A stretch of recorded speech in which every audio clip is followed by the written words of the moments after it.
introduce you into a world that's being built all around you. You can hear the sounds, you can feel the textures, you can smell the smells. But new age fantasy books, there's always a sex scene in there. There's always talking about some guy from a woman's sexual perspective. I don't give a fuck, nigga. I want to see some dragons.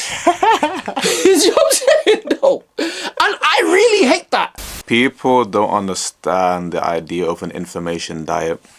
What do I mean by information diet? Not only the information you intake and its quality, but the manner and the routine on which you intake information. Let me elaborate, because you still don't have any fucking idea what I'm talking about, right? TV, YouTube,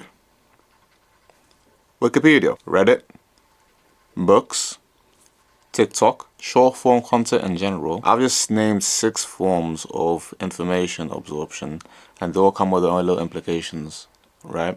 And people don't understand that. It's not only the quality of what you're hearing and seeing, but the way in which you intake it, from the very sensory experience to the very manner of the sensory experience. Let me elaborate further, because you still don't get what I'm saying. Do you know what I'm saying? I'm with you. I have this book that's like remarkably difficult to like read.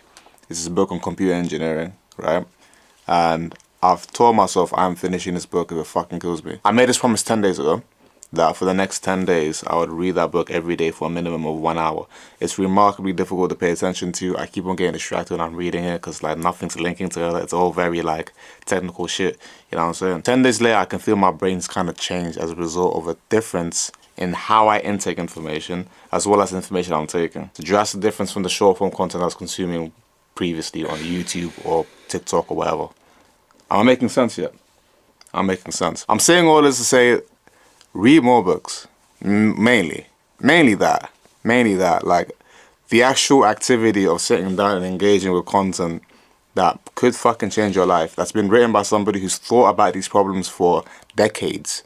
You know what I mean? When I pick up a book by Stephen Hawking, I'm not reading something by some random Reddit user who's just really enthusiastic about physics. No, I'm reading from the guy who came up with Hawking radiation. Like, select one book that you really want to read and really like deeply engage with it. Get some, I don't know, get a fucking Meditations by Marcus Aurelius or a Sapiens. Switch your fucking phone off, hop off. After you watch this video, like and subscribe and stick around, obviously, because we're one of the 1% of YouTube channels that are worth your time.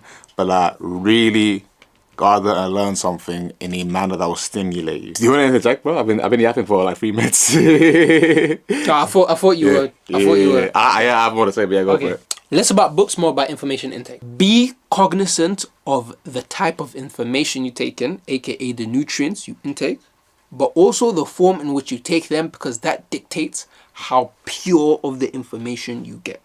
Hearing something through someone else who's talking about 1 minute of the book on an app somewhere is nowhere near as enlightening as finding it from the source in a form that the person who thought it wanted you to understand it. Yeah. That's me. Yeah, we're talking about differences between like reading actual books and like listening to audiobooks and watching a documentary. Now, I need you to think about this carefully. I'm gonna try to lead you to an epiphany, all right? When you're watching a film, what's happening exactly? What's happening watching a film, Mark? What's actually happening in that moment? What? Visual intake, audio intake, story being told. Yeah, video, so let's stop there with the sensory stimuli. Yeah. You're seeing imagery, you're hearing sounds, right? All the sensory stimuli, all the ideas are being spoon-fed to you via senses, essentially. Now, when you're listening to an audiobook, what's happening, Mark? Audio intake, words are being told, a story is being read, Audio in a voice. Audio intake, right? Cool, so we remove the visual stimuli. Now you have to imagine things. This is why audiobooks end up being more effective than documentaries. There you go. Yeah. When you're reading a book, what's happening, Mark? Visual intake.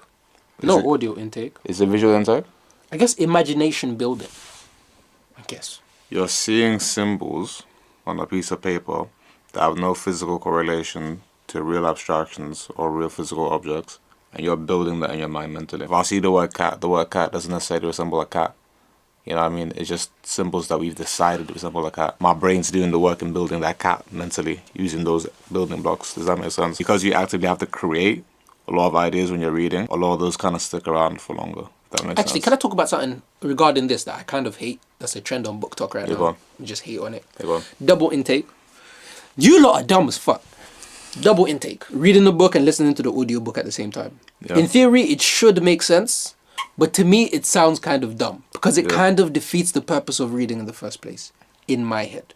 Like you said, Yeah. a symbol, your brain is deciphering, imagining, creating an image, and constructing a story, an idea, a philosophy, whatever. Yeah. But when you're reading and listening at the same time, I'm not quite sure it's as effective Yeah. in my head. It just sounds like using a wheelchair and crutches at the same time. To me. Yeah. Maybe I read this wrong. I imagine either there's no benefit or if there is one, it's probably negligible. But I don't know. I think it's dumb as fuck, personally. Yeah. I think it's dumb as fuck. Everyone reads at a different rate as well. I think if you are listening to an audiobook, someone's reading at a certain pace. The more you read books, the faster reader you become. But if you read books and listen to audiobooks at the same time, Yeah. I feel like your reading speed is just Yeah. fixed tempo. And that's you. That's you. You're 10 words every 2 minutes now. What's the best book you've read in recent years or times? Recent years. Lovers of Philosophy, that was last year. That was a Morgan Housel. No. That was pretty good. Psychology of Money, separately. Yeah. That book was so overrated, Viagon. For me. As an economist, it was a pretty good breakdown. Lovers of Philosophy, I think, was beautiful. Warren Ward, good book. Philosophy, Love Lives, How They Intertangle. Basically, the idea is, how does your life affect how you perceive things? That's the basis of this book. Beautiful. Psychology of Money, Morgan Housel, I just said. Fourth Wing, not philosophy at all, just fiction. Really good for your imagination. Try it sometime. I don't like the sex scenes, so this is a whole rant for me. Yeah. Books these days written in the fantasy genre are written for women, and that annoys me. It annoys me. It's not Percy Jackson, Let's go. Harry Potter were written for an audience, not for girls or boys. Yeah. So you could tell that the story was written from an objective angle, from the point of view in which we're trying to introduce you into a world that's being built all around you. You can hear the sounds, you can feel the textures, you can smell the smells. What else?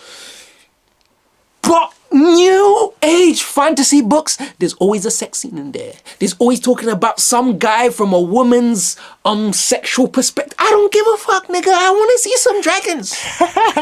You know what I'm saying, though? And I really hate that capitalism is getting into fantasy fiction. It truly annoys me. I hear it, bro. Stop. If they wrote physics books from a gendered perspective, it would just bias the whole thing. You know what I'm saying? So just stop doing that. Stop doing it. This is for authors. I don't know how many authors are going to watch this, but if you're an author and you're watching this shit, please. Yeah. We should hear books from a neutral standard. That's all I'm saying. That's true. Unless the idea is to portray an idea from a gendered point of view. Yeah. That's a whole separate conversation. Listen, you already know this, but I'm just here to reiterate it for people that don't know it, I guess. You need to be reading more books, man. Bell hooks as well. You need to read more books. Read some bell hooks. That's it. That's my final message. Do you know about bell hooks? Of course I know about bell hooks. Read some bro. bell hooks. Feminism. Yeah. Let's fix up your information diet, alright? And additionally, you don't always have to agree with what you're reading. Yeah. That's The idea isn't to take on someone's point of view. The idea is to expand yours. Yeah. There you go, and that's us. Yeah. Love you to death. I really do. When I say that, I really mean it. I do love you. Not sexually, though. Not sexually, no. I just love you. Just love you, innit? Okay.